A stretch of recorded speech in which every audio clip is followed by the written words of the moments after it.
नमस्कार दोस्तों, मैं फिर से एक नए वीडियो के साथ। तो आज का जो वीडियो है वो आपका थर्ड पार्ट है एसआई का। तो एसआई का थर्ड पार्ट में कुछ क्वेश्चन रह गए थे, वो हम आपको बताते हैं। वो इस प्रकार के क्वेश्चन थे कि एक व्यक्ति ने 8,000 रुपये किसी शर्त पर उधार लिए। उसने कहा कि हम पहले 5 साल जो ब्याज देंगे वो देंगे 6% और उसके अगले 3 साल जो देंगे वो आपको 8% देंगे, और उसके बाद जो उससे 8 वर्षों के लिए लेंगे उस पर हम देंगे 10% ब्याज। तो यदि उसने 12 वर्ष के अंत में ब्याज लौट आया तो ब्याज कितना देना होगा। अब यहाँ पर सोचने वाली बात क्या है कि पूरा अगर समय देखते हैं 5 वर्ष और 3 वर्ष, 8 वर्ष और 8 16 वर्ष हो गए, लेकिन उसने लौटा कितने दिया? 12 वर्ष बाद। तो इसका गणित क्या देखेंगे? ऐसा ही देखेंगे, ऐसा ही निकालेंगे। PRT/100 होता है 8,000। आपको दिमाग नहीं लगाएंगे, 5 × 6/100, 1 2 यहाँ से काट दिया 2400। SI2 अगर निकालेंगे तो यहाँ से 8,000 × 3 × रेट 8, ये रही अपॉन 100। तो यहाँ से 8 थी 24, 8 × 64, 1920 आ जाएगा यहाँ से। और तीसरा SI3, यहाँ से अगर हम करते हैं 8,000 इंटू रेट हमारी कितनी है 10%, और समय कितना बचेगा 5 और 3 8 तो हो गया, और लौटाया कितने समय 12 वर्ष बाद, तो समय लगेगा 4 साल। बस इतना ही दिमाग आपको लगाना है, ऐसा नहीं 8 लगा दो, गलती कर देंगे आप। तो यहाँ से हमें कितना हो जाएगा 10%, तो यहाँ से जो हमारा काटपीट हो जाएगी 8 × 32 320 यानी 3200। इन सबको अगर जोड़ देंगे तो आपका 75 20 आंसर आपका आ जाएगा। इस तरीके से आपको इसे करना है। तो यहाँ से निकाल लिया हमने, कैसे करनी है सबका इंडिविजुअल ब्याज निकाल लिया। बहुत सरल क्वेश्चन था। आपकी बार हम आएंगे थोड़ा सा और अलग प्रकार का क्वेश्चन निकालेंगे। तो देखते हैं अगला क्वेश्चन क्या कहता है। अगला क्वेश्चन ये रहा। तो ये रहा आपका अगला क्वेश्चन। ये काफ़ी इंपॉर्टेंट है, सबसे ज़्यादा आपको क्वेश्चन देखने में मिलेगा। इस प्रकार का क्वेश्चन हो सकता है यहाँ 1120 दिया हो, कभी 1520 दिया हो, ये अलग अलग अमाउंट आपको दिए होंगे। इसमें क्या करना है हमको, वो कह रहा है कि पहले 2 वर्ष के लिए 4% रेट है और अगले 4 वर्षों के लिए 6% है और बाकी समय के लिए 8% है। तो कुल 9 वर्षों में उसे कुल कितना ब्याज देना होगा। तो पहले समझिएगा इसका जो हमें प्रिंसिपल का जो फार्मूला आपने पढ़ा होगा SI × 100/R × T, ये फार्मूला आपके सामने है। यही फार्मूला लगता है, बस फ़र्क इतना है SI × 100 इसमें R और T1 अलग अलग हैं। तो यहाँ पर लगाएंगे R1 × T1 + R2 × T2 + R3 × T3। ये आपका फार्मूला लग जाएगा। बेसिक यही फार्मूला है। ये R कैपिटल में ले लो, स्मॉल में ले लो, एक ही बात है। तो यहाँ 1120 हमने यहाँ से लिया × 100 अपॉन यहाँ पर लगाया 2 वर्षों के लिए। तो पहले हमने लगाया 4%, समय ध्यान रखिएगा 4 × 2। 4 पहले क्यों लगाया? क्योंकि R हमारी पहली है, ठीक है। तो 2 × 4 कर दो, एक ही बात है, प्लस R2 हमारी है 6% और समय है 4 वर्ष के लिए, तो 6 × 4, ठीक। अब तीसरा उसने कहा कि 8% ब्याज है, तो तीसरा हमारे पास आ गया 8% ब्याज और समय हमें कितना लेना है। तो देखो ये हमारा R1 था और ये T1 था, ये R2 था, ये T2 था, वो T2, और ये R3 था, अब T3। टोटल समय हमारे पास कितना है 9 वर्ष।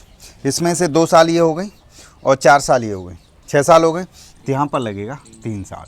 तो अभी हमारे पास हो गया 1120 × 100 अपॉन 8 और 24, इसे जोड़ दो 8, ऐसे 24 और ऐसे 24, देखो 6 6 24, 24 दूनी 48, 48 और 56, ये हो गया 56, और 56 दूनी 112 होता है। तो यहाँ से आपका प्रिंसिपल आ गया आपका सीधा 2,000 रुपये। बहुत आसान, और ये सबसे ज़्यादा क्वेश्चन आपको मिलता है। और ये भी सत्य है कि ऊपर वाली जो संख्या है नीचे वाले जो योग आता है उससे कहीं ना कहीं डिविजिबल होती है। तो ये आपके लिए बहुत सहूलियत वाली बात होती है। तो चलते हैं और अगला क्वेश्चन कुछ और कराते हैं इसी टाइप का। तो क्या है अगला क्वेश्चन, देखते हैं। तो चलिए ये देखिए कितना अच्छा क्वेश्चन है। इसमें लिखा हुआ है कि कोई धन 15 वर्ष में साधारण ब्याज की दर से अपने का 2 गुना हो जाता है, तो ब्याज की दर ज्ञात कीजिए। तो यहाँ पर दर रेट बराबर फार्मूला होता है n-1 × 100 अपॉन T, यहाँ T, और यहीं से T बराबर होता है n-1 × 100 अपॉन R। तो सिंपल से याद रखिए, टी पूछा जाए तो आर का भाग, आर पूछा जाए तो टी का भाग, बस हमें क्या करना है, आर पूछा गया था। एन यहाँ पर गुना होता है, एन बराबर होता है गुना, गुना कितना है 2 - 1 इंटू 100 अपॉन समय कितना है 15, 100/15, 5 से 20 बार, 5 से 3 बार, 6 सही 2/3। अगर ये दर समय दर दी होती तो वो समय हो जाता, समय दिया था तो दर निकल आएगा। यही सबसे बेस्ट कंसेप्ट है। हाँ, एक तरीका और हम आपको बताते हैं कि इसके अलावा ये आया कहाँ से तरीका, वो जरा हम आपको यहाँ पर जिक्र कर दे रहे हैं। हमने मान लिया P इसका 100 और अमाउंट हो रहा हमारा 200, तो बिना पूछे हम लिख सकते हैं कि ऐसा ही हमारा कितना हो जाएगा 100, क्योंकि 200 में से 100 कट गए, और टाइम हमको दे रखा है 15 और रेट हमको पूछी गई है। तो रेट परसेंट का फॉर्मूला आपने पढ़ा होगा, SI × 100 upon P × R, P × T। तो SI तुम्हारे सामने 100 रुपया दिया है, 100 फार्मूले वाला है और 100 प्रिंसिपल वाला है, और समय 15, 100 से 100 कट गया तो 20/3, ये आपका आंसर आ गया। चाहे ऐसे चेक करो और चाहे वैसे चेक करो, एक ही बात है। आप इन सब चीज़ों को गौर से देखेंगे और हम आपको इसी प्रकार का दूसरा सवाल कराते हैं। तो दूसरा सवाल आपका ये देखिए, आपके सामने क्वेश्चन लिखा है कि इसमें लिखा है साधारण ब्याज की दर से कोई धन 5 वर्ष में अपने का 2 गुना हो जाएगा। तो 2 गुना हो जाएगा 5 वर्ष में, तो दर पूछिए, इसका मतलब कोई दर से। तो रेट परसेंट यहाँ से अगर हम निकालेंगे तो n - 1 × 100 करेंगे, अपॉन में यहाँ पर टी कर देंगे तो n- हमारे पास हो जाएगा 2 - 1 × 100 करेंगे, यहाँ से 5 का भाग लगा देंगे तो यहाँ से आपका 100 हो जाएगा, 100/5 आ जाएगा। यहाँ से आपका आंसर 20% है। ज़रा आंसर चेक करके देखेंगे 20% आ रहा है क्या? यस। तो ये आपका तरीका। अगर कहेंगे बेसिक कंसेप्ट से निकालते हैं तो P बराबर 100 मान लेते हैं, अमाउंट बराबर हमारा 200 हो गया, यहाँ से SI हमारी निकल आएगी 100 निकल आएगी, टाइम हमको 5 दिया रहा है, तो रेट यहाँ से हमको ज्ञात कर लेनी है, तो 100 का फार्मूला इंटू 100 लग जाएगा, P प्रिंसिपल में 100 लग जाएगा, इंटू 5 लगा देंगे, 5 से ये कट जाएगा, 20% आपका आंसर ऐसे भी आ जाएगा। तो चलते हैं अब अगले क्वेश्चन की तरफ। क्या है अगला क्वेश्चन?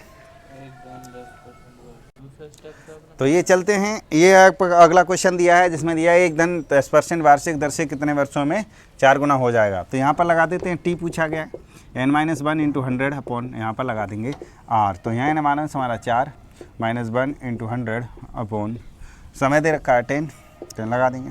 तो यहाँ से हमारे पास हो जाएगा 3 × 100/10, यहाँ से कट जाएगा, यहाँ से 30 वर्ष। ओके, इस तरीके से वो कर लेंगे। तो अब चलते हैं अगले टाइप के क्वेश्चन पे। क्या कहता है अगला टाइप? तो ये देखिए, ये क्वेश्चन लिखा हुआ है कि इसमें एक धनराशि 20 वर्ष में अपने की 2 गुनी हो जाती है, तो कितने वर्ष में अपने की 4 गुनी हो जाएगी। तो यहाँ पर देखिए कितने वर्ष में, टी निकालेंगे, n-1 अपॉन m-1, ये कंसेप्ट लगता है इंटू टी।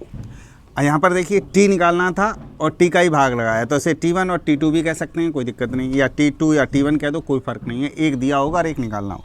इसी प्रकार से एक फार्मूला होता है R1 या R2 निकालना हमको, तो यहाँ दिया होगा n-1 upon m-1 into R1। इसका मतलब क्या हो गया, n और m का है, जो पहले दिया है, पहले गुना दिया है वो होता है m, और जो बाद में गुना है उसे कहते हैं m। अब आप देखिए, तो पहले जो दिया था उसने, वो पहला वाला दिया था 2, तो ये तो हो गया m, और जो पूछा है ये हो गया n। तो यहाँ पर जो पूछा जाता है, जो पूछा जाए वो हमेशा हमेशा ऊपर रखा जाता है, हमेशा ऊपर होता है। अब देखो ट्रिक से समझ में आ जाएगा। उसने कहा 4 गुनी, तो यहाँ लिखेंगे 4 - 1 इंटू 100 अपॉन जो दिया गया है वो 2 - 1 इंटू कितना था हमारा 2 - 1, ठीक है, 2 - 1 ही आएगा, ऐसे लिख लो ना, इंटू 100। तो 2 - 1 1 हो गया, तो हमारे पास कितना बचेगा 30। ये क्या बचा हमारे पास 2 - 1 अरे 100 नहीं आएगा, टी पूछा था। हम एक सेकंड, हम तुम्हें दोबारा लिख के बता देते हैं। अब ये फार्मूला हटा दूँ, हमें पूछा क्या था कितने वर्ष में, तो टी वाला लगाते हैं। तो यहाँ हो जाएगा 4 - 1 अपॉन 2 - 1, और यहाँ पर जो T1 लगेगा, T1 हमें दिया है 20, तो 20 लगा दिया, तो ये एक बच गया, तो 3/1 इंटू 20, तो कितना आ जाएगा 60। ये है तरीका आपको एक बार में करने का। अगर आप बेसिक तरीके से करते हैं तो बिल्कुल वैसे ही कर लें, तो जैसे अभी किया था। तो पहले हमें क्या निकालना है, R निकालना है। तो R निकालेंगे तो 2 - 1 इंटू 100 अपॉन हो जाएगा 20। तो यहाँ से हमारे पास आ जाएगा कितना, तो ये कितना आ जाएगा देखेंगे, 5 वर्ष, देखना सही है। 2 - 1 इंटू 20 सही है, 20 आ जाएगा। तो यहाँ कितना आ जाएगा 5 वर्ष। अब हमारे पास T निकल आया 5, तो अब R निकाल लेंगे नीचे वाले में। तो R कितना हो रहा है 4 - 1 इंटू 100 अपॉन 5 से इसे काटेंगे, 5 से इसे काटेंगे 20 बार, और 20 दिया 60। या तो इसे 2 बार लगा दो, और या फिर पहले वाले की तरह कर दो, n - 1 अपॉन m - 1। ये सबसे बेस्ट तरीका है, इसको याद रखेंगे। T निकालना हो तो T का मल्टीप्लाई, और R निकालना हो तो R का मल्टीप्लाई। ये बेसिक तरीका है, और 100 वाले तरीके से करेंगे तो भी है। आप हम कराना नहीं चाह रहे, क्योंकि हम यही समझाना चाह रहे हैं। वैसे तो हम आपको और तरीके से 100 मान के 200 मान के भी कराएं, लेकिन कन्फ्यूजन हो जाएगा। जब हम यही सिखाना है तो यही पे गौर करूँ। तो चलते हैं, अब अगला क्वेश्चन बताएंगे आपको। अब ये देखिए सेम सवाल है, बिल्कुल कुछ नहीं बदला है, केवल डिजिट बदल दिए हैं। तो आप कुछ नहीं करेंगे, समय पूछा है तो T1 बराबर निकाल दीजिएगा n - 1 upon m - 1 into T. यहाँ पर लगाएंगे, हमारा पहला क्या है, क्या करना हो रहा है, जो पूछा गया है, पूछा गया हमें कितना है 5 गुना, तो 5 - 1 अपॉन दिया कितना है 3 - 1 इंटू समय कितना दिया है 5 वर्ष, 5 से 5 लिखा। तो ये हमारे पास बचेगा 2, ऊपर तो बच गया 4, और नीचे हो गया 2, और नीचे हो गया 5, 2 से ये 2 बार, तो कितना आ रहा है 10 वर्ष। आंसर चेक कर लेंगे, 10 ईयर्स आना चाहिए। ओके, तो ऐसे ही करके करेंगे। अब हम आपको बताते हैं अगला क्वेश्चन क्या कहता है। अगला क्वेश्चन तो ये देखेंगे, ये आपका क्वेश्चन है कि 1500 रुपये का 6% वार्षिक ब्याज की दर से 10% का सालाना ब्याज उतना ही है जितना 3000 रुपये का 5% वर्ष से 3000 रुपये का T वर्ष का है। तो उसमें कुछ नहीं करना, हमें दोनों SI बराबर कर देने हैं, SI और SI2। कैसे बराबर करेंगे, तो यहाँ पर करना है 1500 का 6% से 10 साल का ब्याज बटे 100 बराबर कर देंगे 3000 रुपये का 5% वार्षिक दर से T वर्ष का समय T अपॉन 100 इक्वल टू 100 से 100 काट दिया, 15 से ये 2 बार काट दिया, 2 से इसे 5 बार काट दिया, 5 से इसे 5 बार काट दिया, T बराबर आ गया 6 वर्ष। इसमें कुछ नहीं था, समीकरण आपको लगे हुए थे। कभी भी सवाल को ज़्यादा उलझाएं नहीं, बड़े आराम तरीके से देख लें। तो हम चलते हैं, एक और अगला क्वेश्चन कराते हैं, ऐसा ही कुछ होगा। क्या है अगला क्वेश्चन, देखते हैं। हाँ, तो ये एक और क्वेश्चन है, ये आपके सामने रखा हुआ है। इसका है किस धन का, तो किस धन हमें नहीं पता है, तो P लगा लिया, 8% वार्षिक दर से 8 लगा लिया, इंटू 7 वर्ष अपॉन 100 इक्वल टू जितना 8000, तो 8000 यहाँ लिखिएगा, इंटू 14 रेट 2%, समय 14 बटे 100, 100 से 100 कैंसिल, और 7 से 2 बार कैंसिल, और ये 4 दूनी 8, 2 और 2 से 4000, तो P बराबर आ रहा होगा आपका 4000। आप आंसर चेक कर लीजिएगा, यही आ रहा होगा। तो यही इतना ही हमने कोशिश करी थी, इसमें कुछ सवाल अब नहीं रहे, बस इस प्रकार के जितने सवाल थे सारे करा दिए। तो आज के लिए इतना ही रखेंगे, और हम मिलेंगे आपको अब अगले वीडियो में। अगला वीडियो जो होगा आपका CI का कराएंगे, चक्रवृद्धि ब्याज। तो ऐसे ही आप पढ़ते रहिएगा, अपना स्नेह और प्यार भेजते रहिएगा, अपना और अपनों का ख्याल रखिए। शुभ रात्रि।